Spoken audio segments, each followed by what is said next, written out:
সুন্দর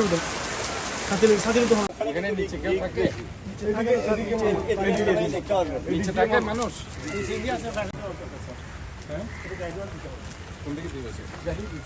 প্রত্যেকটা বছর ভাঙে যে চাকগুলো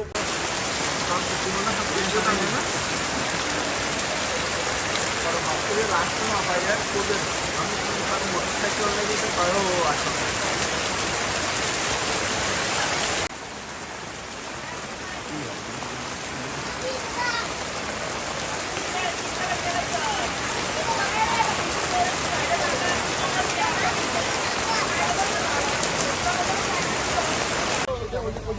বড় নালা থাকে তারপরে যেটি দেখছি এটি যেটি 16 বড় থেকে নালা গেছে ওই ওই নালাটার কাজ চলতেছে এখনো শেষ হয়নি।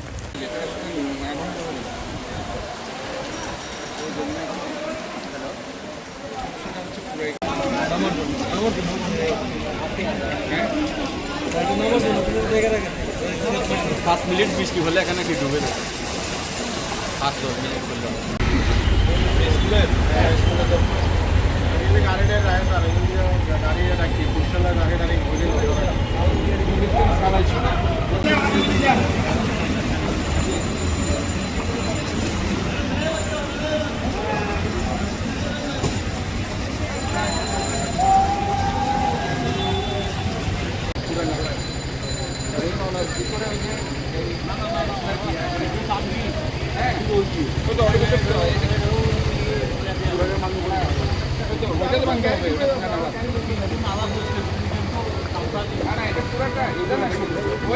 আমি আরিফ টাওয়ার আছে না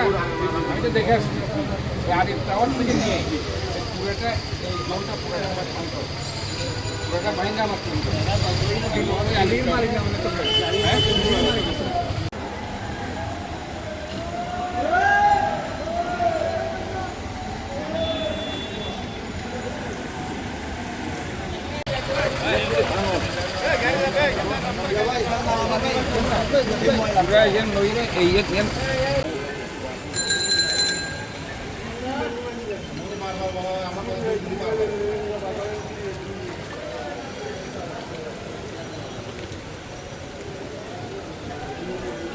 করে এই জোনটা কাতালগঞ্জ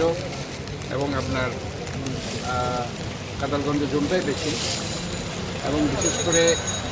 অন্যান্য যে জায়গাগুলো আছে কাপাসগুলাতে জমে বিশেষ করে হিজরাকালটা ইনফ্যাক্ট যে সংস্কার করার প্ল্যান ছিল ওইভাবে পরিকল্পিতভাবে সে সংস্কারটা হয়নি যদিও সেটার কাজটা 34 ব্রিগেডের কাজ চলছে এখানে পরিপূর্ণ এখনও শেষ হয়নি তো হিজরাকালটা কমপ্লিটলি যদি হয়ে যায় তার একটা রেজাল্ট আমরা দেখতে পাবো। তারপরে আমরা দেখতে পাচ্ছি এখানে আমি পুরোটা পর্যবেক্ষণ করলাম সকাল থেকে এখানে সামনে এটা কিন্তু একটা ড্রেন এটা অলরেডি যারা আছে সেটাকে মানে আপনার সিমেন্ট দিয়ে আপনি ভরাট করে দিয়েছে বাট সাপোজ এটা করা উচিত না এটা একটা জালি থাকে এভাবে একটা সেটা খুলে এটাকে ক্লিন করা সম্ভব হয়। তা আমি এই জিনিসগুলো আসলে যারা বিল্ডিং যারা বানিয়েছে এরা ইনফ্যাক্ট ওই কোডগুলো তারা মানেনি বিল্ডিং কোড যেটা আছে সেটা আমি দেখি সিটির সাথে একটু কথা বলছি এবং তাদেরকে আমি জিজ্ঞেস করব এবং এটা ভাঙতে হবে ভেঙে কমপ্লিটলি আমরা যাতে ময়লাগুলো ক্লিন করা যায় এটা আমাদের করতে হবে কারণ drainage system primary drainage system নালাগুলো আমাদের ক্লিন রাখতে হবে দ্যাট ইজ ভেরি ইম্পর্টেন্ট। এবং আমি দেখতে পাচ্ছি এই পাশে ওই বৌদ্ধ মন্দির থেকে শুরু করে এই জোনটা এরপরে গিয়ে এটা ঠিক আছে বাট এই জোনটাতে পানি উঠছে এবং বাট পানি আমি যতদূর দেখছি যে আগের মতো যেভাবে সারাদিন পানি জমে থাকতো এটা থাকছে না এটা 1.5-2 ঘন্টা বৃষ্টি বন্ধ হওয়ার পরে পানিটা চলে যাচ্ছে। তো তারপরে আমি চাচ্ছি যে এখানের যে সার্ভিস ড্রেনগুলো আছে যেগুলো আপনার প্রাইমারি ড্রেনেজ সিস্টেম নালাগুলো আছে সেগুলো আমরা ক্লিন রাখবো। আমি এটা সরজমিনে দেখেছি আজকে তো এটা আমি আমার যে প্যানেল এক্সপার্ট আছে তারাও আসবে এসে এই কাজটা আমরা দ্রুত শুরু করব। আর এই জায়গাটা একটু নিচু আছে রাস্তাটাকেও আমাদের একটু উঁচু করতে হবে। আমি যেহেতু ধরেন এগুলো তো আমার নিজেরই এলাকা আমার ছোটোকাল থেকে বড় হয়েছে এখানে সো এখানে কিন্তু এক সময় রয়ে গেছে এখানে আমাদের 50% আমরা কমিয়ে দিতে পেরেছি কারণ এটা একটা মানে সময়ের ব্যাপার কারণ আপনারা জানেন যে আমাদের যে 57টা খাল আছে, 57টা খালের মধ্যে সিটি কর্পোরেশন একটা মাত্র খাল, আমরা 12 খালটা করছি, আরও 20টা খাল বাকি রয়ে গেছে।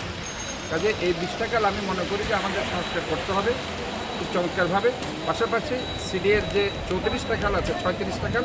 ওই 36টা খালের মধ্যে তারা 22টা খাল করেছে, আরও 14টা খাল বাকি রয়েছে। কাজে ওই 14টা খালও কিন্তু সংস্কার এখনো বাকি রয়েছে। বিশেষ করে এই এলাকার যে মূল সমস্যা হিজড়া খাল, যেটা আপনার কাপাসগোলা থেকে নিয়ে এই কাদালগঞ্জ পর্যন্ত যেটার বিস্তৃতি, এই হিজড়া খালের সংস্কারটা কমপ্লিট হলে এবং এই নালাগুলো কাজগুলো হলে এবং রাস্তাটা একটু উঁচু হলে আমি মনে করি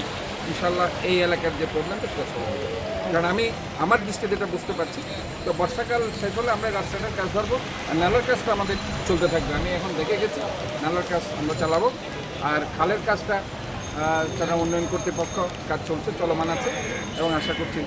সেটা আমরা একটা দৃশ্যমান রেজাল্ট আমরা পাবো। তবে এটা আমি আশা করতে পারি যে আগে যে বদরহাট, মুরাদপুর, বিশেষ করে মির্জাপুর এলাকা এবং মুরাদপুর এলাকাতে যেখানে পানি উঠতো, আমরা ওই যে নালার উপরে আমাদের যে মার্কেটগুলো ভেঙে করেছিল আগে যারা ছিল দায়িত্বে, এগুলো ভেঙে দেওয়ার পর থেকে ওই সাইডে আমরা জলজটটা কিছুটা আমরা মিনিমাইজ করতে পেরেছি অনেকাংশেই।